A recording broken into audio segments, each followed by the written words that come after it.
Shri Venkateswara gold తాకట్టులో ఉన్న మీ బంగారాన్ని విడిపించి కొనబడును.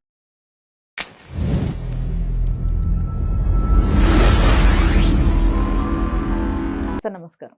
శ్రీమాత్రే నమః. సార్ రీసెంట్గా అఖండ సినిమాలో ఈ అష్ట పిశాచ ఆధీనం అని చెప్పేసి ఒకటి చూపించారు. అవునండి. నిజంగా ఇలాంటి విద్యలు ఉంటాయా? ఆ అష్టముండాలు పెట్టి అవును, నేను చూశాను ఆ మూవీ. మీరు కూడా చూశారు అనుకుంటా కదా. అసలు ఇలాంటి విద్యలు ఉంటాయా? ఉంటే వారు ఎలాంటి తపస్సు చేస్తుంటారు సార్? అందులో రెండు రకాలు ఉంటాయండి. మీరు మూవీ చూస్తే కనుక ఫస్ట్ ఆదిపిని సెట్టింగ్ చూపించినప్పుడు ఒక భార్యాభర్త వచ్చి వాళ్ళ అపోజిషన్ పార్టీలో ఉండే ఒక వ్యక్తిని ఇక్కడ నుంచే వీడు తంత్రం చేసి చేస్తాడు. ఉన్నాయి అలాంటివి, లేవని నేను చెప్పట్లేదు. కానీ ఇప్పుడు ఉండే ఈ కలియుగంలో మేము అది చేస్తాము అని ఫ్రాడ్ ప్రచారం చేసుకుని డబ్బులు తీసేసుకునే వాళ్ళు ఉన్నారు. అంటే వాటికి ఎక్కువ ఉంటాయి ఫీజెస్ కూడా. అంటే వాళ్ళు ఛార్జ్ చేసి కూడా 5 లక్షలు 10 లక్షలు 15 లక్షలు కోటి రూపాయలు ఛార్జ్ చేసే వాళ్ళు కూడా ఉన్నారు. అందులో 2-3 లక్షలు కూడా తీసుకునే వాళ్ళు ఉన్నారు.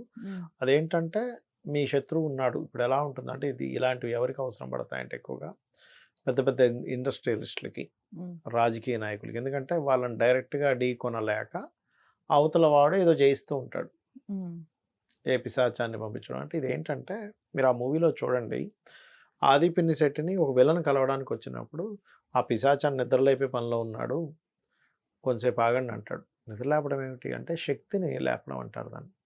శక్తులు ఉంటాయి మనకి విశ్వంలో. Negative forces and positive forces రెండు ఉంటాయి. నెగటివ్ పాజిటివ్ లేకుండా ఏ జీవి కూడా ఉండదు. ఫస్ట్ మన బాడీలో కూడా చూడండి, నెగటివ్ అండ్ పాజిటివ్ ఇవి ఉంటాయి మన లోపల. అలాగే విశ్వంలో కూడా పాజిటివ్ ఇస్ దైవశక్తి, నెగటివ్ ఇస్ ఈ పిశాచ శక్తులు. ఈ పిశాచ శక్తులను నిద్ర లేపడము అంటారు. వీటిని శ్మశాన సాధనలు అని చేస్తూ ఉంటారు. శ్మశానాల్లో కూర్చొని చనిపోయిన శవాన్ని ఈ అఘోరాలు కూడా చేస్తుంటారు. చూడండి, చనిపోయిన శవాన్ని తీసుకొచ్చి దాన్ని కూర్చొని జపం చేస్తూ ఉంటారు.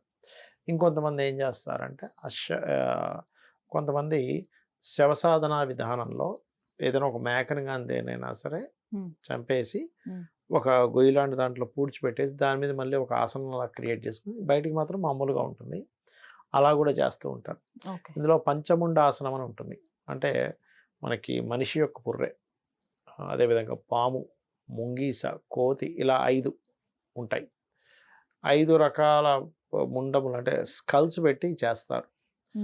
ఇది కొన్ని తాంత్రిక విధానాలు ఉన్నాయి, అందులో చేస్తారు. అయితే ఈ తాంత్రిక విధానంలో అందులో చూపించింది ఏంటంటే అష్ట పిశాచాలని స్వాధీనం చేసుకోవడము. అందుకే చూడండి, అందులో 8 మంది బ్రాహ్మణులని, వేదం నేర్చుకున్న బ్రాహ్మణులని వాళ్ళని శిరస్సు ఖండించి హోమంలో చేద్దామని చూస్తాడు. అంతట్లో అతను వచ్చి అఖండ వచ్చి అడ్డుపడతాడు. ఫస్ట్ పార్ట్లో ఉండే అఖండ.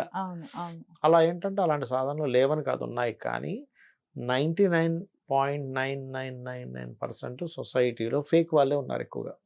సబ్జెక్టు 0.1% పీపుల్కే వచ్చు. వాళ్ళు చాలా అంటే వాళ్ళు డబ్బుల కోసం కంటే కూడా ఎవడో బాగా ఇబ్బంది పడుతున్నాడు, అందులో 2 రకాలు ఉంటుంది. ఒకరి మీద ప్రయోగం చేయడము ఉంటుంది, ప్రయోగం చేసిన దాన్ని తీసేయడము ఉంటుంది. అయితే ఇలాంటి వాటి జోలికి హయ్యర్ ఎనర్జీ అంటే ఏ అమ్మవారి అనుగ్రహము, స్వామివారి అనుగ్రహము, విపరీతమైన ఆ సాధనలు చేయకుండా ఇందులోకి రాకూడదు.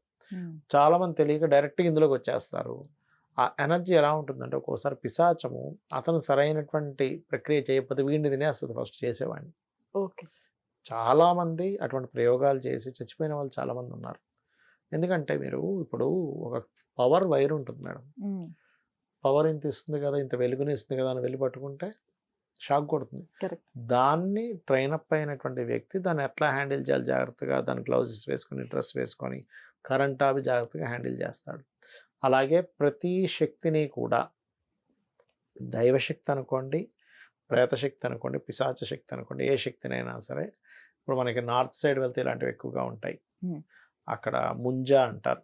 ముంజా అనేటువంటి దాని శక్తిని కానీ, లేకపోతే చాలా రకరకాలు ఉంటాయి. ఇటువంటి శక్తులన్నింటినీ కూడా వాళ్ళు గురువుల దగ్గర శిక్షణ పొంది తీసుకుని ఉంటారు. అయితే అది ఉన్నంతకాలం ఎవరి మీద ఒకరి మీద ప్రయోగం చేయాలనిపిస్తూ ఉంటుంది.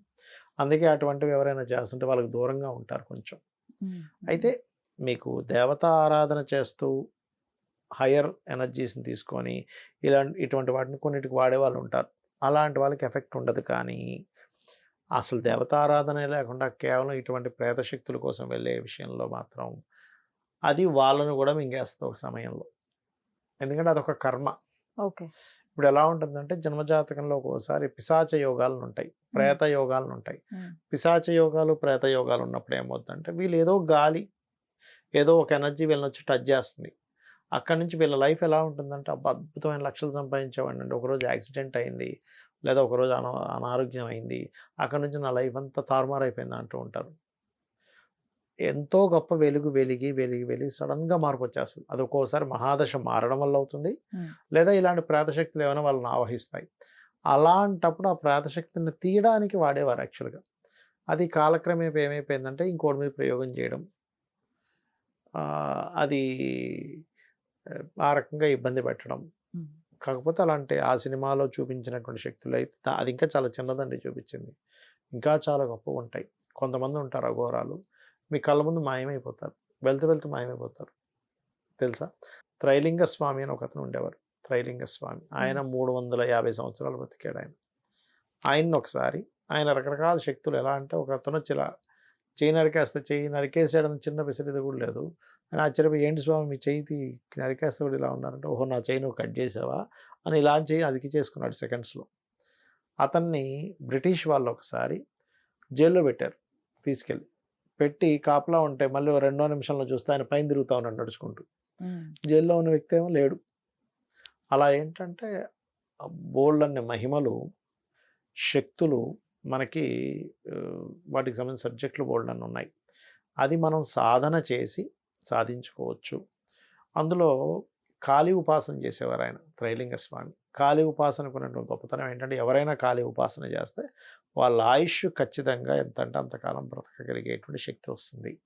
అలా ఒక్కొక్క ఉపాసనకి ఒక్కొక్క ఇది ఉంటుంది. దేవతా ఉపాసనలో కొన్ని శక్తులు వస్తాయి, ఇటువంటి ప్రేత ఉపాసనలు, ప్రేత సాధనలు, లేకపోతే కొంతమంది అప్సర సాధనలు ఉంటాయి. ఇందులో అప్సర సాధనలు, లేకపోతే కొన్ని భూత సాధనలు కొన్ని ఉంటాయి. అయితే ఏదైనా కానీ ఒకటే గుర్తుపెట్టుకోవాలి, ఈ సాధనలు చేసేటప్పుడు మనిషి ఒకవైపు కంప్లీట్గా దేవతా దాంట్లో ఉంటే తప్పితే, లేకపోతే ఇది వీడిని తినేస్తుంది. దేవత ఉంటే దేవత వీడిని రక్షిస్తుంది, వాడితో ఏం అవ్వనివ్వకుండా. అట్లా అనమాట. అంటే ఎలా అంటే ఇప్పుడు సూర్యకిరణాలు ఉన్నాయి. అంటే నేను ఎందుకు ఎప్పుడు దేవతను పట్టుకోవాలని ఎందుకు అంటుంటానంటే చిన్న ఎగ్జాంపుల్ చెప్తా చూడండి. ఒక ఆకు ఉందండి, చెట్టుకు ఉన్నంతకాలం సూర్యకిరణం పడగానే ఇంకా బాగా అది పెద్దదవుతూ ఉంటుంది, ఇంకొంచెం బాగా విచ్చుకుంటుంది, ఆకైనా పువ్వైనా. చెట్టు నుంచి విడిపోయినటువంటి పువ్వు కానీ ఆకు కానీ భూమి మీద సూర్యకిరణాలు పడితే ఏమవుతుంది? మాడిపోతుంది. మరి అదే సూర్యకిరణాలు చెట్టుకున్న ఆకునేమో చిగురింపజేస్తుంది. అదే సూర్యకిరణాలు చెట్టు నుంచి విడిపోయినటువంటి ఆకుని, అంటే ఏంటి సూర్యకిరణాలు మంచివా చెడ్డవా అంటే నువ్వు చెట్టుకున్నంత కాలం అంటే భగవంతుడిని పట్టుకున్నంత కాలం నువ్వు వికసిస్తావు, భగవంతుడి నుంచి దూరం అయిపోతే మసైపోతావు. అట్లా. Thank you. శ్రీమాత్రే నమః.